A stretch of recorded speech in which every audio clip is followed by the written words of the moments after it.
Hello Achievers, welcome back with me, Miss Grace Angelina. Let's check it out.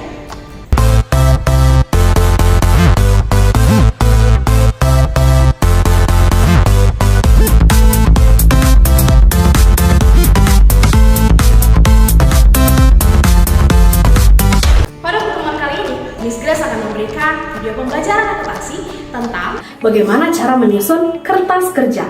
Nah, kali ini kita akan membahas tentang kolom neraca saldo di kertas kerja. Nah, di pertemuan minggu lalu kita sudah membahas nih, apa sih Miss kertas kerja? Nah, kertas kerja digunakan untuk membuat konsep laporan keuangan. Nah, format dari kertas kerja boleh kita lihat, ada judul tabel, berisi nama perusahaan, judul laporan keuangan, dan periode perusahaan.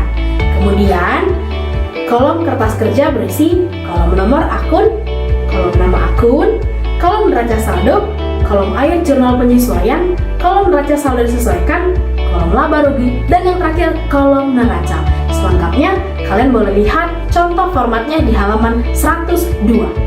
Oke, selanjutnya kita akan bahas kolom neraca saldo di kertas kerja. Nah, perlu kalian tahu nih, neraca saldo diperoleh setelah selesai melakukan posting jurnal dan buku besar. Untuk sementara, data neraca saldo dianggap paling benar dan posisi debit dan kredit harus seimbang. Mengapa dikatakan sementara? Karena pada saat penyusunan laporan keuangan tidak menutup kemungkinan masih terdapat akun-akun yang perlu disesuaikan berdasarkan informasi fisik dan kebijakan manajemen. Misalnya nih, pada tanggal 1 Januari 2021 terdapat perlengkapan toko sebesar 5 juta. Pastinya selama bulan Januari 2021 ada yang namanya pemakaian perlengkapan atau beban perlengkapan, yang akhirnya membuat nilai perlengkapan toko di akhir bulan Januari berkurang tidak lagi sebesar 5 juta. Contoh sederhananya, misalnya tanggal 1 Januari 2021 kalian membeli pena seharga 5.000 dan bertinta full untuk menulis. Nah, kemudian selama bulan Januari 2021 pasti kalian menggunakan pena selama 1 bulan. Nah, pasti ada yang namanya pemakaian pena dan tinta. Nah, pada saat tanggal 31 Januari 2021, apakah pena yang kalian beli masih seharga 5.000? Pastinya tidak. Dan pastinya nilainya akan berkurang karena tinta pena juga berkurang. Berarti di akhir Januari, harga pena yang kita beli di tanggal 1, 5.000 bertinta full. Di akhir Januari, tanggal 31 Januari, harga pena tidak lagi menjadi 5.000. Nah, itulah yang namanya perlu yang namanya akun, atau ada beberapa akun yang harus disesuaikan berdasarkan informasi fisik. Oke, selain contoh dari pengurangan tinta atau pemakaian pena tadilah yang menjadi tujuan mengapa ada namanya akun-akun yang perlu disesuaikan kembali berdasarkan informasi fisik. Oke, selanjutnya gambaran sekilas tentang akun-akun yang perlu disesuaikan akan kita pelajari nantinya saat membahas ayat jurnal penyesuaian. Nah, sekarang kita harus membahas tentang kolom neraca saldo terlebih dahulu. Mari sama-sama kita lihat textbook kita halaman 103. Mohon disimak baik-baik ya.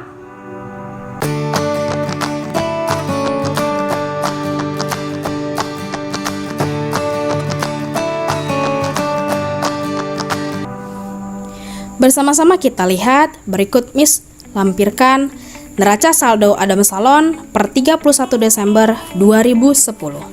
Nah, di kolom neraca saldo terdiri atas kolom nomor, kolom nama perkiraan, kolom debit, dan kolom kredit. Nah, kalian masih ingat kan dari mana data neraca saldo kita peroleh?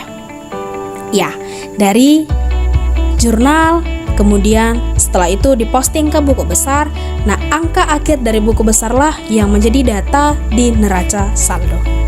Oke, sekarang kita mau bahas nih, bagaimana sih cara menyusun kertas kerja, tapi khusus untuk kolom neraca saldo terlebih dahulu, yang akan kita bahas kali ini. Kemudian kita pertama lihat, nah ini adalah bentuk kertas kerja dari Adam Salon per 31 Desember 2010. Miss tuliskan dalam rupiah.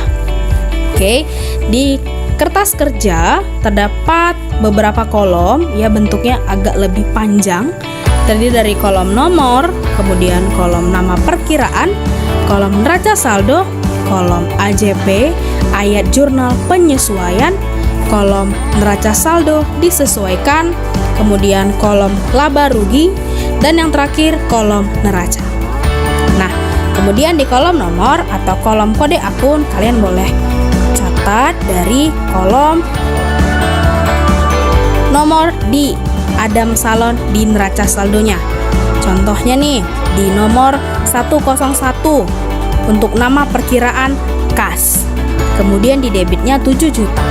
Maka kalian boleh lihat dan tuliskan di kertas kerja nomor 101, kemudian nama perkiraan kas dan neraca saldo di debit 7 juta rupiah. Kita lanjutkan.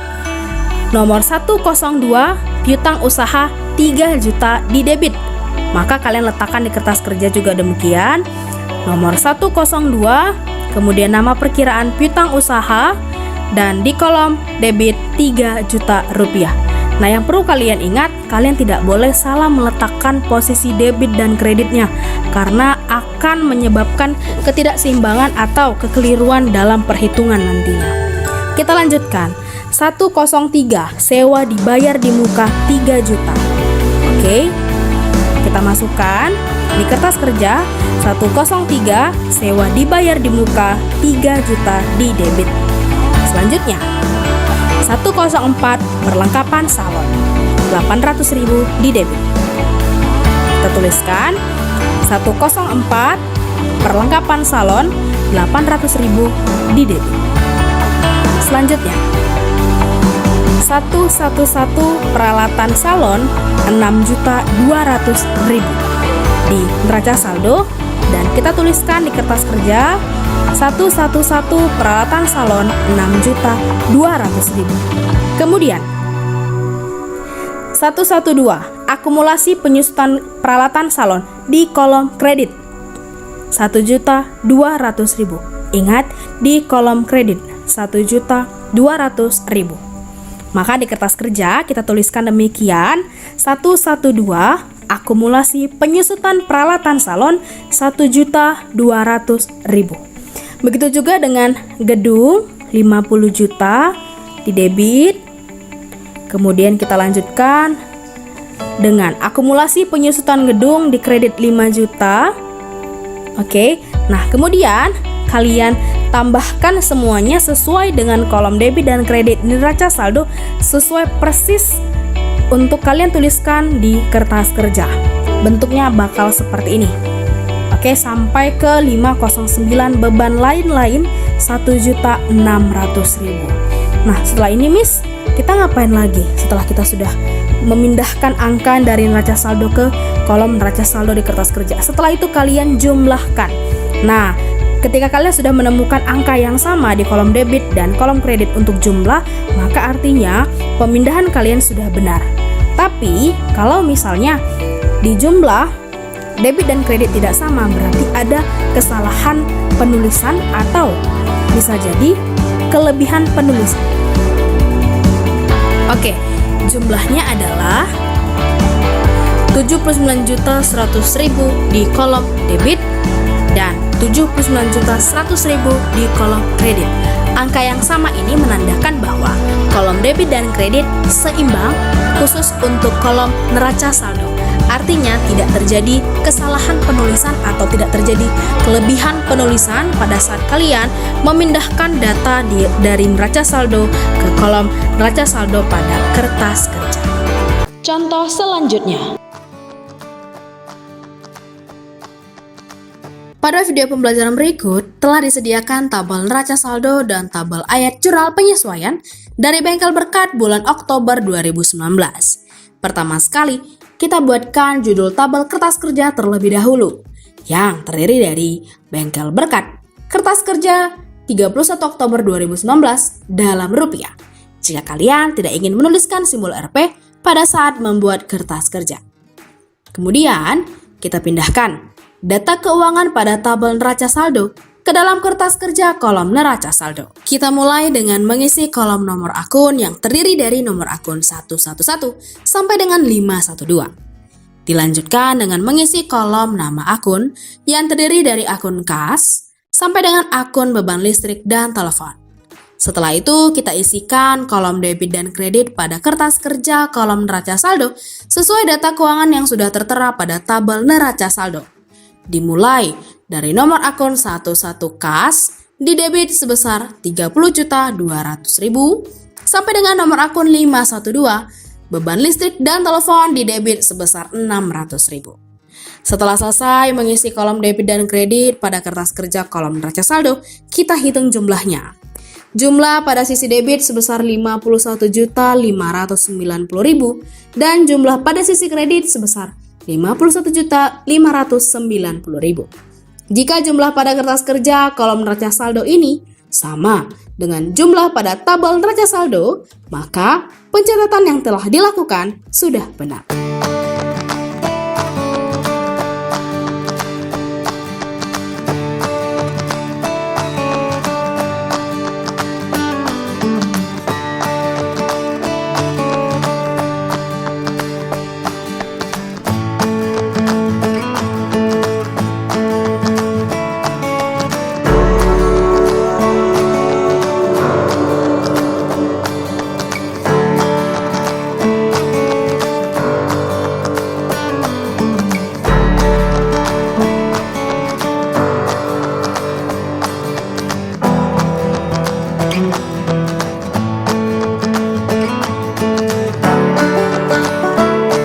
Contoh yang lain,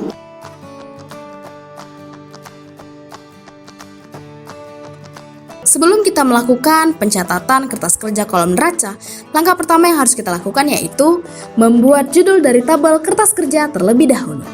Pada contoh soal berikut, contohnya yaitu konsultan manajemen Gria, kertas kerja 31 Desember 2015 dalam rupiah. Kemudian langkah selanjutnya yaitu mengisi kolom nomor akun.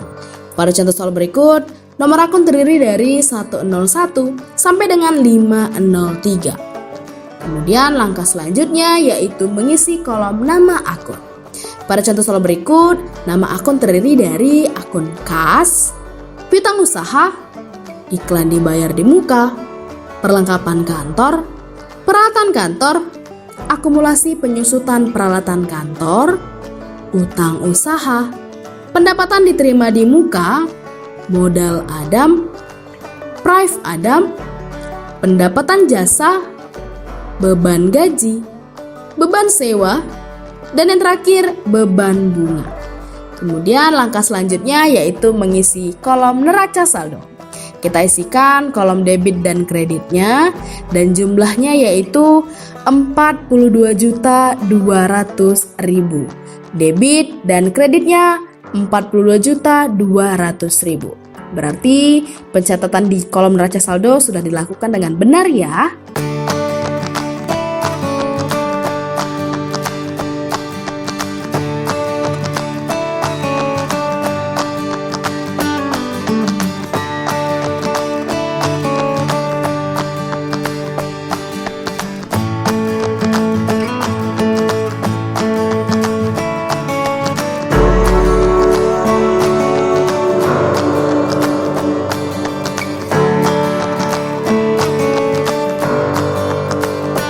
Contoh yang lain,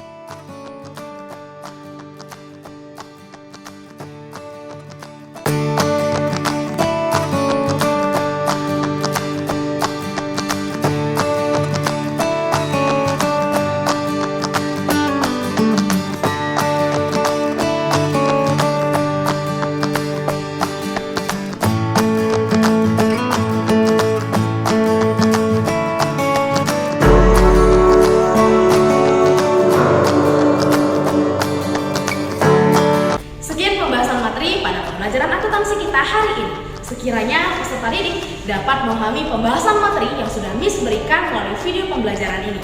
Jika ada yang ingin didiskusikan terkait materi pembelajaran akuntansi, silahkan hubungi Miss Grace ya. Sekarang lanjutkan kerjakan tugas yang sudah Miss share di Edmodo di grup kelas masing-masing. Mohon Mohon kerjakanlah dengan teliti dan sebaik mungkin. Terima kasih dan sampai jumpa di pertemuan